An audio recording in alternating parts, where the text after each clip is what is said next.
Hello, and welcome to IDpodcast with your host, Roger.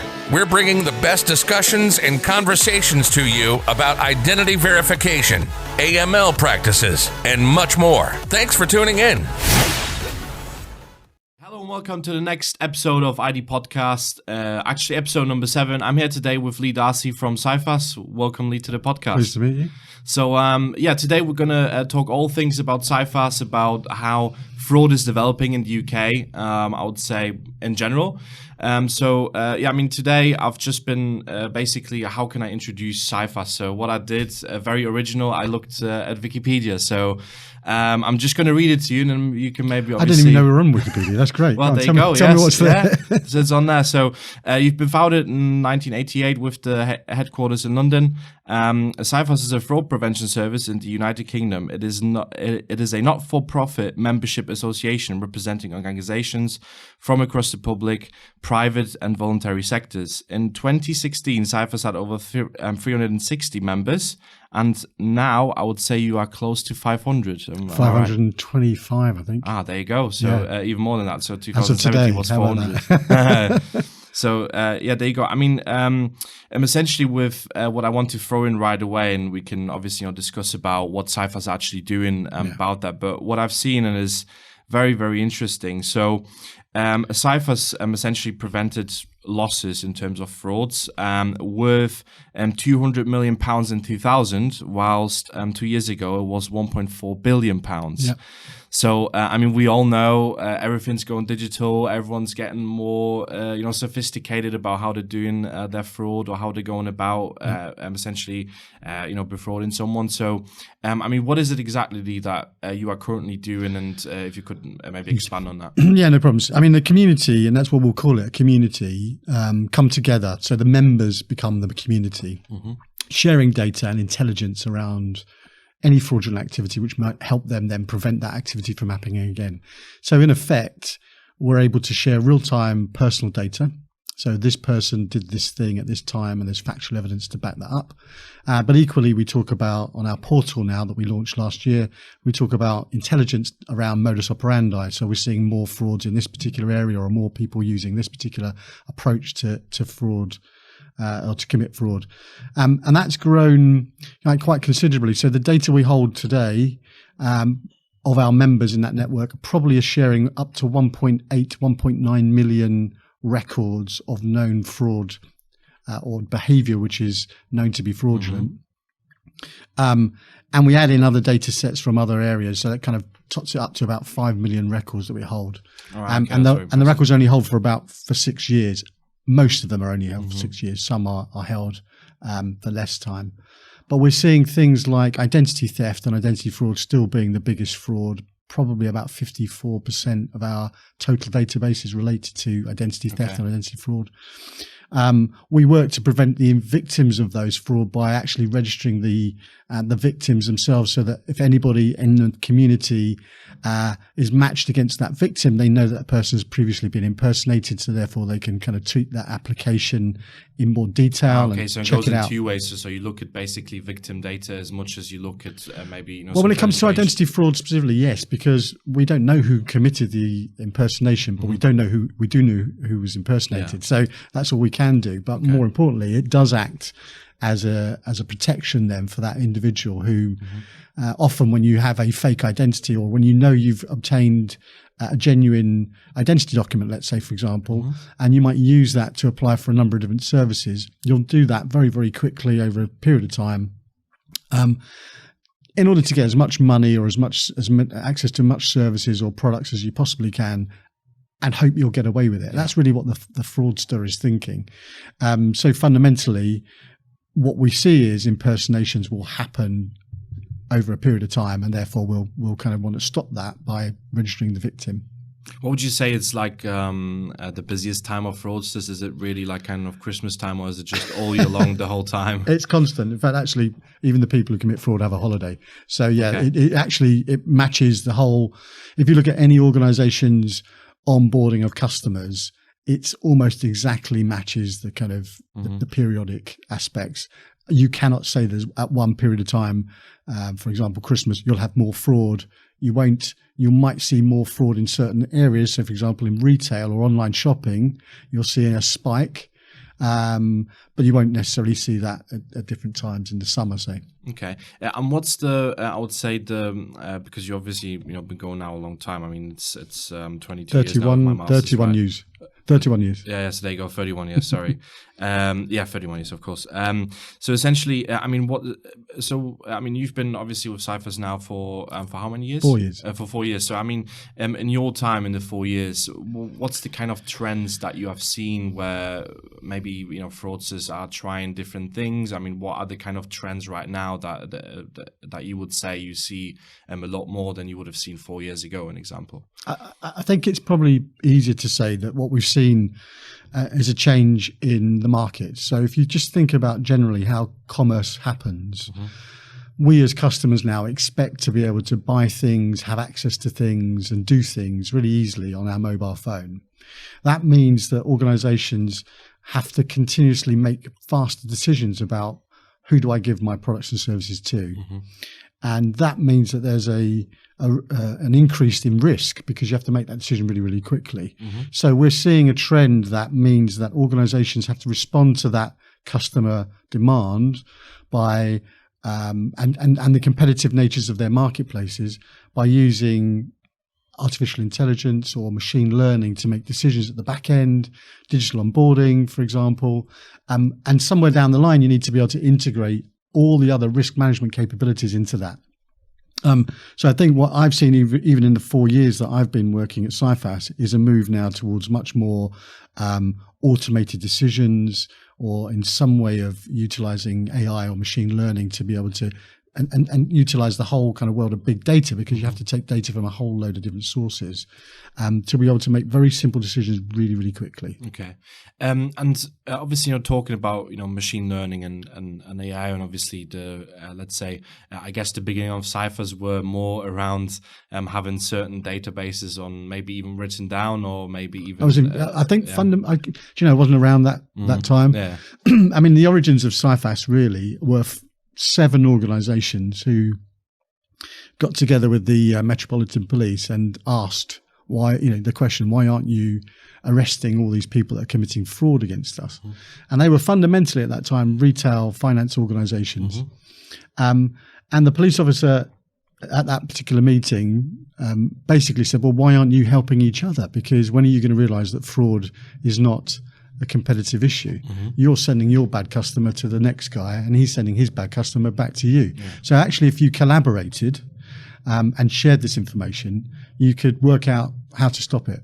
And that's the premise of Cifas, really. So those 7 organizations started Cifas, consulted with the ICO. It was done fine. I think in the late 80s, it was done by fax. The information was held with the credit rating agencies. And now, obviously, the data has grown. Our data is held in Microsoft Azure. We hold that in the UK data centers. But fundamentally now, a lot of organizations are connecting into us via API so that they can call down the data immediately. They can ingest that data. They can file data back to us and pass it back to us. But we always have to make sure that they're compliant with our handbook and the guidelines we give those members to make sure that data is the highest level of quality so that other members can act on it. And what's the, let's say, is it exclusively companies from financial services that are using your services, or how broad is... No, not at all. In fact, actually, Cifas been used? Yeah, sorry, I'm interrupting you there. No, we cover probably about 14 sectors, I think, now. Okay. We've got a number of local authorities who came on last year. So even local government organisations who see fraud around tenancy fraud or even insurance claims and a lot of different areas in the way a local authority works.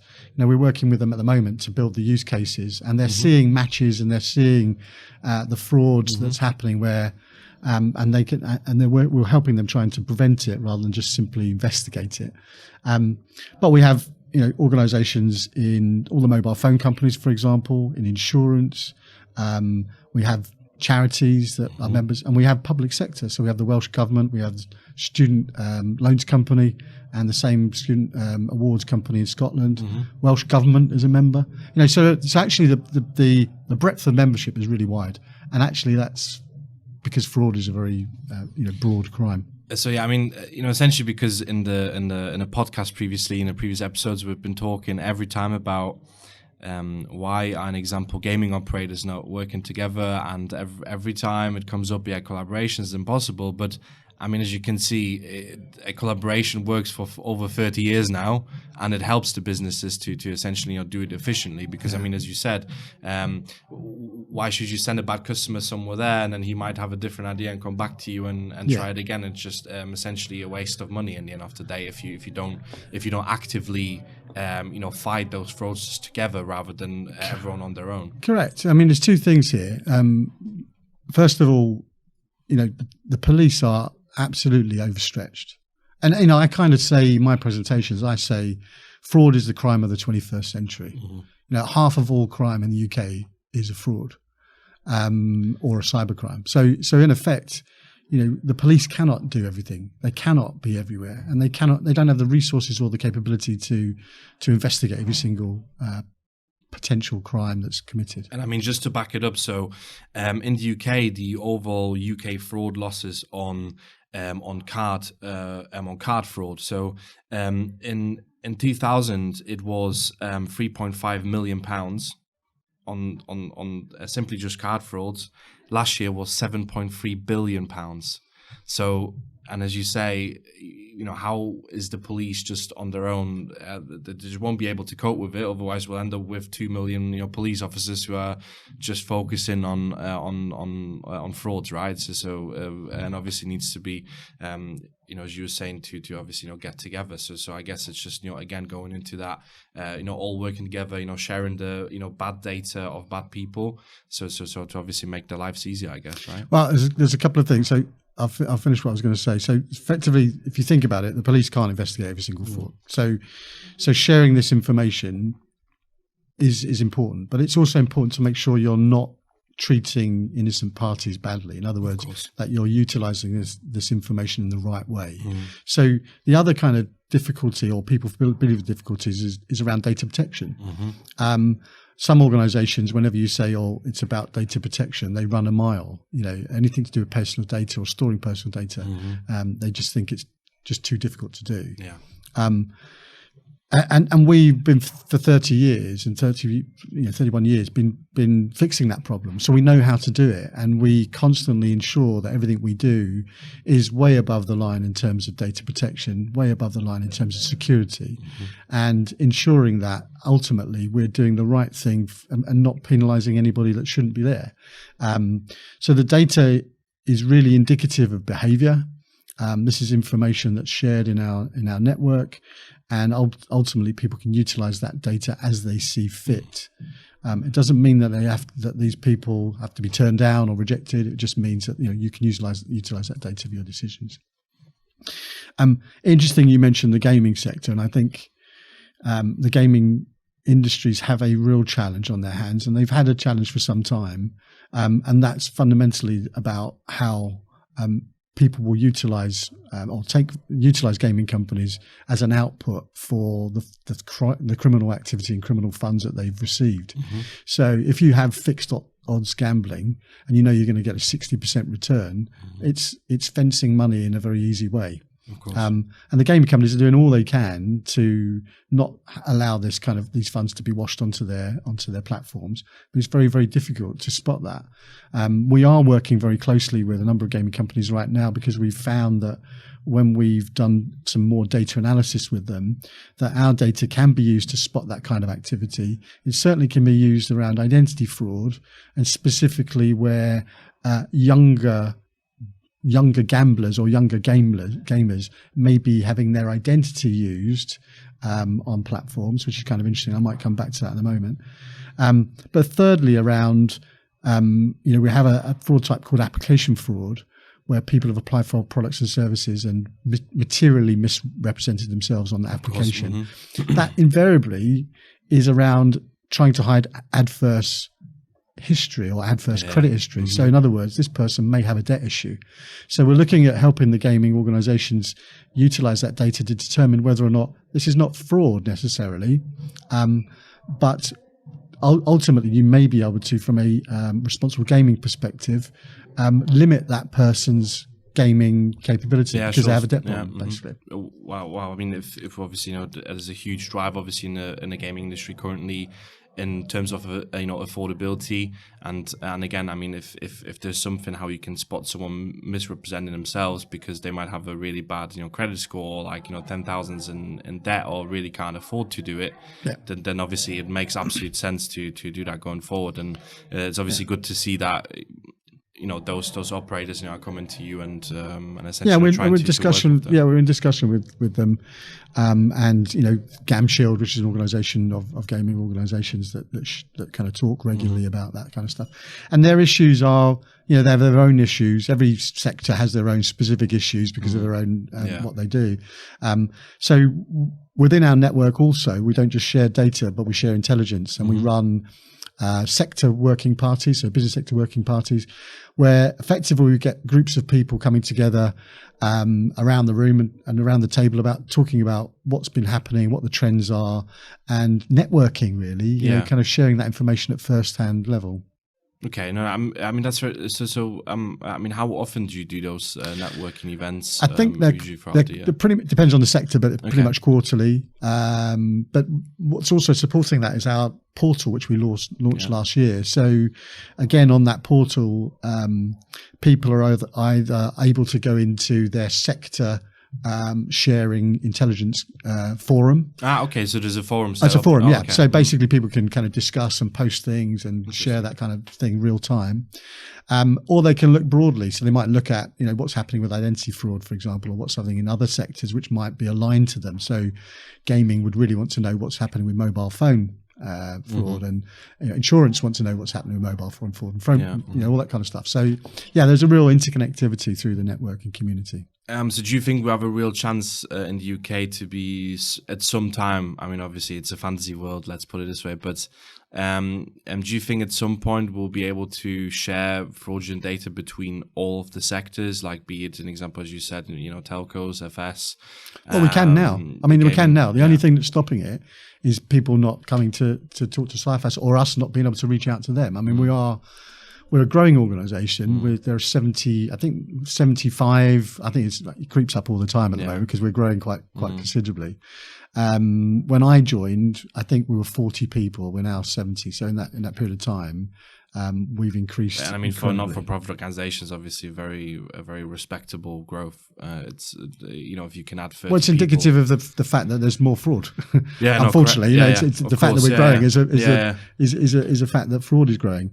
But with that growth, obviously, we've developed a capability to kind of keep up with all the things that are changing. So, for example, the portal was an important thing to bring on board. We've also launched a capability where people can. So effectively, when someone files a fraud to us, they have to determine does it fit with the kind of case types that we have. They also have to determine that they've got the right levels of evidence and it meets the standard of proof. And then fundamentally, when they upload that case to us, they can, if they have something, they can load an identity document that may well be aligned to that particular case. So it could have been a fake passport that's been used, or it could be a document like a driver's license, say, for example. Yeah, of course. Or anything with a face on it, we can now match against. So if someone uploaded an identity document face onto our database to search, we would then return a potential match to say that this person looks like the same person over here. Yeah. Now, we set a very, very, very high kind of risk band on this. So we only return matches that are 90% likely. Okay. And it's up to the individual then at the back end to say, does that actually, are these two people exactly the same?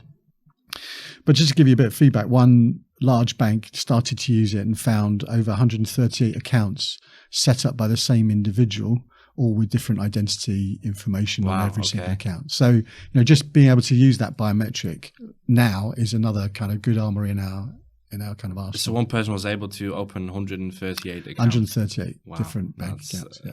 I mean, obviously when we talk about anti-money laundering and stuff like that, it's obviously, but I mean, again, it's giving companies the means how to spot it, right? Because I mean, in the end of the day, I think we're gonna probably go in a time where everyone's gonna have like I would say EID, like a electronic identity that is a kind of, I don't know how we verify it, I don't know how we will be able to validate it, but obviously that, I guess that would be the step in the right direction, I would say, if you kind of build like an e-passport almost. I don't know. It's really interesting.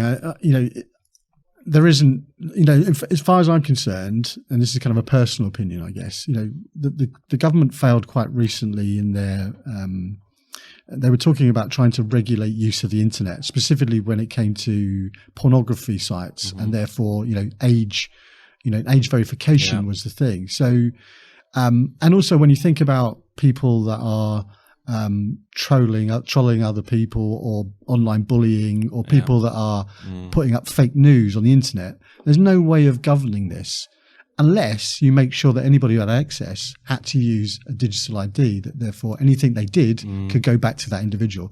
I think that would wipe out all the stuff that we're worried about in terms of fake news and things like that. Yeah, and I mean, obviously in times now with the coronavirus, and if anything is, let's say, excuse the pun, but if anything is viral, like any news or whatever, then you obviously every time there is an election, there's something going on with Facebook. Why were the ads allowed? Why did you allow these people to do these ads, etc. So, and I mean, I share, probably say my opinion with you. I think, especially like, nowadays with a lot of people, struggling with mental health problems. But I think it's a lot of connected with the virtual world, with people being bullied on social media, people being put down or whatever, or seeing maybe opinions they shouldn't read because it's just someone who got famous by saying something on the internet, and all of a sudden everyone follows that ideal. So we go back in very dark times to obviously see what happens if you just follow someone's ideal. And it's just so.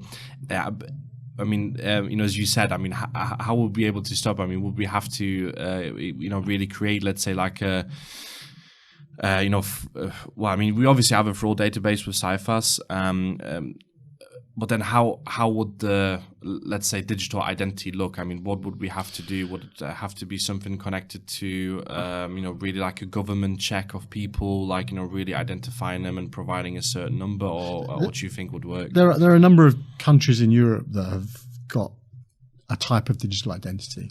And I think in the UK, some years ago, I think it was the Blair government, we stopped the identity card process.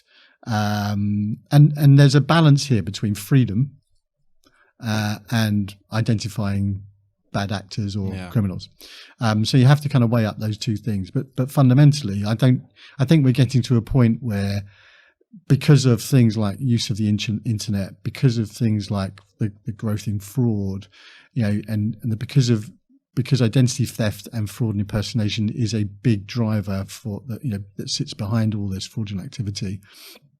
The anonymity of the internet, the anonymity of being able to impersonate someone, or the ease of being able to impersonate someone, I think it's going to lead to at some stage with the government saying we need to create an identity, or someone has to step in and say we have to create a digital identity.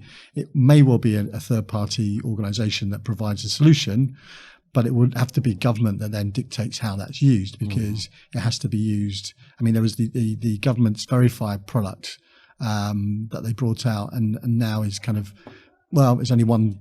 I think there's only one supplier now left at the back end of this. I think everybody else has pulled out. It was an attempt to try and do this, but eventually we're going to get to a point where we need to have some sort of way of digitally identifying, I am the person that I am. Yeah, of course. And so you can engage with me confidently. And then I guess the question around that will be, well, who has that data and what do they do with it? Exactly.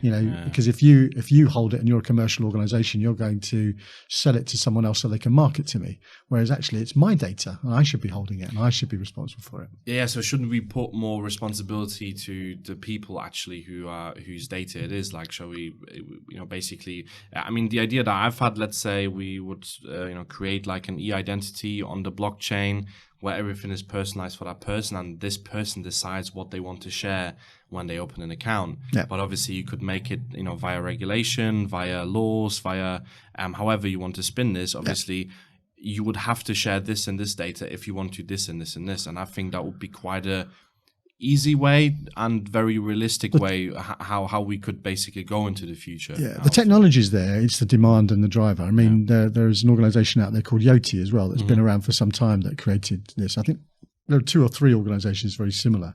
But it's the take up. If no one's using it, if people don't want to engage with it, then it falls down. It's either mandated by government to say you need to do it, or it becomes such an easy thing that people use, and the providers that we engage with, like our TV provider or our internet provider, if they said you have to use this, we'd probably all end up using it. So I don't think in the UK we're a long way off that sort of thing happening. The question would then be, criminals are still criminals. People will still try to fake it. Yeah. People will still find a way around the system. So how secure is it? How do we keep it secure? And what do we do? So you could argue and say that, the device ID, all of our devices that we hold, whether it's a mobile phone or a laptop or a PC, has a digital footprint. So organizations like Ovation and Threatmetrics are able to share that device identity so that they can see where people are hiding and masking the device. They're using VPNs that will actually, or you can tell that this device is being used in a different country, and et cetera, et cetera. In some ways, it's the kind of first step towards a digital identity in many ways. But then again, a device is a device. It's portable. It could be anywhere. You could give it to someone else. You can move it around. And even that being in place now doesn't mean that we stop all fraud, because it still gets through. Do you think something like Bank ID, which is obviously very prominent or the only way to identify yourself in Sweden, really, do you think that would be quite the way forward for like the banks to hold your personal data? Because I mean, in the end of the day, out of all organizations, I would probably say that your bank with your current account, they probably know the most about you. They know how much you maybe afford to gamble. They might know how much of a loan you could have, because I mean they have the scorings anyway already. So in the end of the day, like, do we give then the torch to the big banks and say, okay, come up with something, and we'll create something like similar maybe to Sweden with a bank ID? Because I think that might be quite an idea of how you do the verification, because it's quite obviously in Sweden it's obviously there's not that many people like here, but it might be the way forward. And then you have in Germany, who have now introduced obviously the EID, that your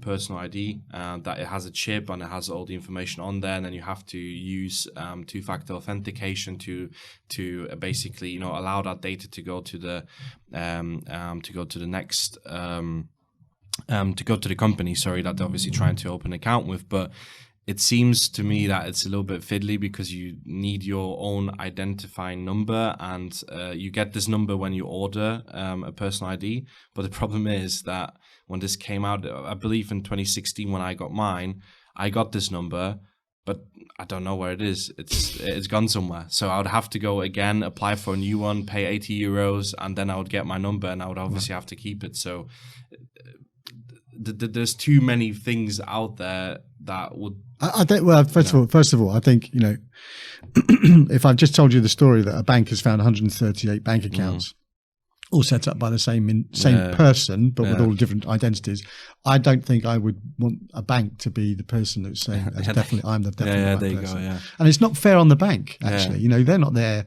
as an identity verification purposes. They're there to look after your money and make the payments for you. So I find that there's a bit of a difficult thing. I know in Norway as well, they have a system where your identity number and the last 4 or 5 digits are personalized. So like a PIN code, you can change the last 4 or 5 digits. It's human nature to lose things. It's human nature to lend it to someone, or, oh, there's my number, just punch it in, you can get it. All those things are going to happen. And therefore, unfortunately, it's going to be abused.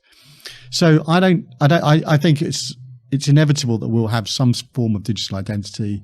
I think it's inevitable that criminals will still find a way around it, and we'll still have an amount of fraud that comes off the back. Do you think that digital identity will have a lot of functionality around biometrics? Because I guess that's the only way how you can spot if someone's impersonating someone. But then obviously there's the a conversation about deepfakes and video streaming. So you basically change the stream of your camera to let it seem like a different person. But I guess that would be probably the only way forward, maybe, to make sure that's the same person. Yeah, and the people that will be targeted are in that, with the kind of deep fake scenario, are the people that are more easily spotted. So people who have social media profiles, so for example, or people that. So, for example, from an identity fraud perspective, we know that.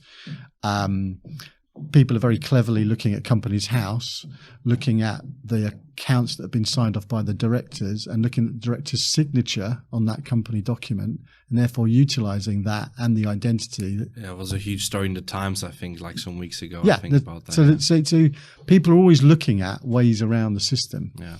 I did see a great presentation, funnily enough, in Sweden by the head of the fraud police team there. Okay. And he showed a really good slide set. And the first slide was when chip and pin came out, he said, this is what a Cambridge professor used to break the chip and pin. And it was kind of like a room with 2 or 3 PCs and all sorts of things all wired up. Yeah. And he said, and this is what 2 Romanian criminals did. And it was basically a credit card with a razor blade and a piece of sellotape. And that's they'd worked out how to cut it off and put it on a different card. Yeah. So I think we're not criminally, 99% of us plus are not criminally minded. So we don't think about all the false areas or all the kind of areas where we can come in at the back door. So whatever we build, the people will all, the criminals will always try and find a way around it. And I mean, going forward now with with Cifas, do you have let's say any plans to even sophisticate your software even more? Is there anything that you're going to, let's say, maybe promote? That kind of evolves the whole product as it is? Well, we're constantly listening to what our members want, because we're a member-driven organisation. So, and we receive feedback from them, constantly around different modus operandi and different things they need.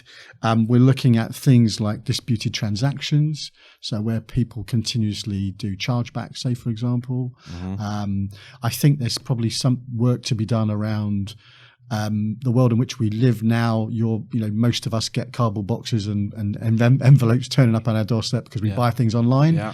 So the whole distribution network has lots of issues with it, where people take or don't deliver, or is delivered and say it's not delivered. So there's a whole world, I think, around in that back end that we need to kind of move into, that we're not in. And I would really make the plea that says, actually, be part of the solution by sharing the data. Collaboration is absolutely critical. If 525 organizations have worked out that it works for them, it's the people outside that network that actually we'd like to attract in. And we can engage with pretty much any organization, really, to talk about fraud prevention. If we can't fix it now, we'll try and find a way of accommodating it down the line. But there are sectors, I think, specifically we haven't probably engaged enough with. We're very keen on getting gaming companies to come into membership, and there are many of them already we're talking to. But just to give you a viewpoint, we last year brought on a train operating company looking at delay repay fraud. Okay. And we know that delay repay, the delay repay process in the UK gets hit by fraudsters left, right, and centre. So we'd like to try and help the train companies save money so that it goes to our ability to travel rather than someone else's pocket. the National Health, Service, the NHS, we know suffers from fraud. They have fraud investigators at the NHS, but actually we hold data that will be very useful for them, and their data will be useful for others. We had the DWP and the HMRC sharing data under a data alliance as a pilot. They've now gone away to think about whether or not they want to continue that pilot. I would be saying to them, there was great value in that for everybody. And so my call would be to the government, actually, and government departments to enable greater data sharing from government and private sector. I guess, and we always said it's like, kind of dependent that there's someone in government who kind of, I would say, gets what data sharing and what it means, because you then have obviously a lot of people just saying, oh yeah, but it's just, sharing data and it's so irresponsible to share all that data between companies. But well, actually, is it though? Like, we obviously seeing. Obviously looking. The losses you prevented increase in 18 years by 600%. It obviously means something, that you're doing something right. And well, it's from a commercial perspective, 1.5 billion pounds that we've saved. And by the way, those numbers are our members' numbers. They're not what we have reported. That's what they've told us. Yeah. That's great commercially, but think about the thousands of individuals that we protected who are innocent parties, that don't even know that actually we're doing that for them. And so when we talk to our members, specifically in the banking sector now, around push payment fraud and scams where people are, talked into paying things they shouldn't pay, and you will see yourself phishing emails that you get on your drive, your TV licenses, every day, every hour, all that probably, kind of stuff that people are. We also look at that aspect from a consumer perspective, and make sure we can try and protect as many people as we can. That's that's very interesting. From my side, I could only recommend to any gaming operators there are, I guess mobility will be quite a viable case in the future for you, with all the car sharing and all the Ubers, Olas of the world. It's only obviously going to get more, and the more drivers you get, obviously the higher the fraud chances, I guess, for people trying to make the money. My personal opinion is it's the digital economy, the people like eBay, Amazon, these organizations, this kind of peer-to-peer platforms where it's, no one's responsible in the middle, because actually, eBay are the largest, now eBay Motors, I think, are the largest seller of secondhand cars in the UK, right? And there is lots of fraud around that. And eBay will turn around and say, well, we're just putting one person in touch with the other person. We have no responsibility. Yeah. But really, we could work out a way of helping to protect and stop fraudsters from using that platform. PayPal's another one. And, we'd love to talk to those organizations about integrating and sharing data around there.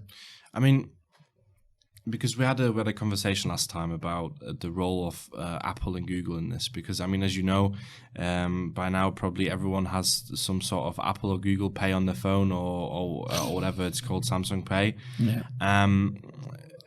Do you think those companies will have a greater role when it comes to fraud detection, identity verification going forward? Well, that's a really good point, actually. I got rid of my Apple iPhone. I'm now an Android user now, which is like kind of, people. My friends will say, you can't do that. But across that to me. But I got fed up with being asked for my Apple ID, basically. So in some ways, if Apple turned around and said, right, we're now launching a digital ID. If you want to use your Apple iPhone, you do this.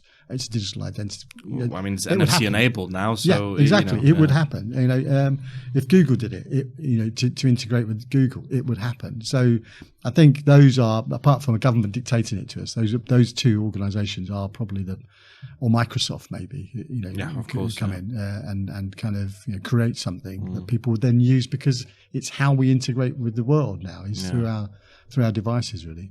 Well, some might say that Google and Facebook have more power than governments nowadays, but it has to obviously be seen. In terms of that, it's a very obviously very hot topic because, I mean, Apple started, to soft launch like around some parts of the world, basically where you can just identify yourself via the newly opened NFC, which I don't know why it took them so long, but obviously we're there now. But if you think about it, it's your own identity. You own it. All the data coming in from, banks. You have an Apple ID where you obviously did purchases from. Your Apple ID is probably connected to your Apple Watch, so they know where you've been walking around to location services. So actually, if you logically think about it, it's probably one of the safest ways. I mean, knowing that you have to use your biometrics to unlock your phone, an example. So, I mean, again, obviously, if that technology is the best, is again a different conversation, but I think obviously for the future might be something that will happen, or another company all of a sudden will come up with an idea and the government will say, let's do it this way. I mean, I think it's inevitable, and it's also inevitable that people will misuse it and people will find other ways around it. It's kind of, that's the way it is. I mean, it's interesting also that the different types of biometrics that can be utilized. Face, video, obviously, fingerprint, voice. So I think in the future it will be more around voices, devices, and faces, if you like, more than it is around now, which is kind of fundamentally data and name and address and date of birth and kind of stuff like that. And it's inevitable also that we will also rail against having our identities stored in places that we don't want to have them stored. So I think there's a balance. So, I mean, in terms of then, let's say, because we've just been talking about it, I mean, what would, let's say, be your top 3 prediction that are going to happen in the identity fraud space in the next, 12, 18 months? Wow. Like from a personal You never tell me you were going to ask me that before. Well, I'll put you on the spot here. You have put me on the spot. Oh, in the next, oh gosh.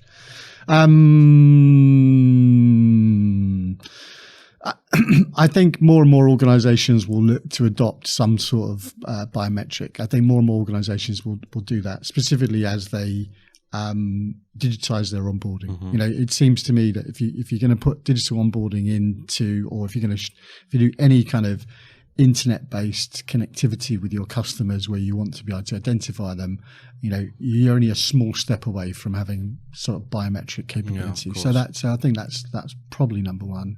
I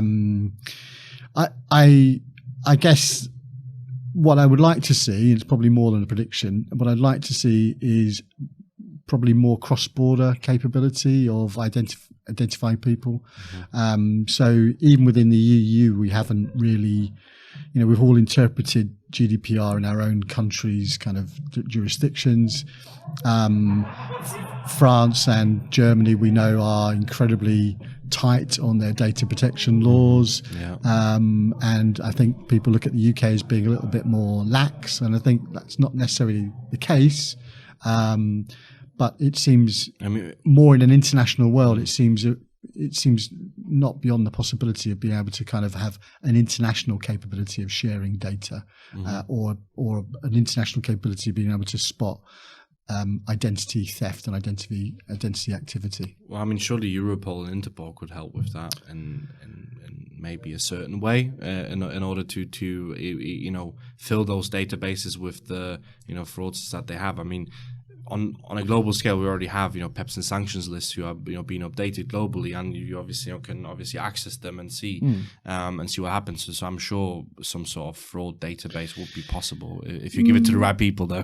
Well, it's about governments. So, for example, in Sweden, which is a good one, but Ireland and Holland, those particular countries, it's against the law to share data on this kind of activity, on fraudulent activity, with anyone but the police.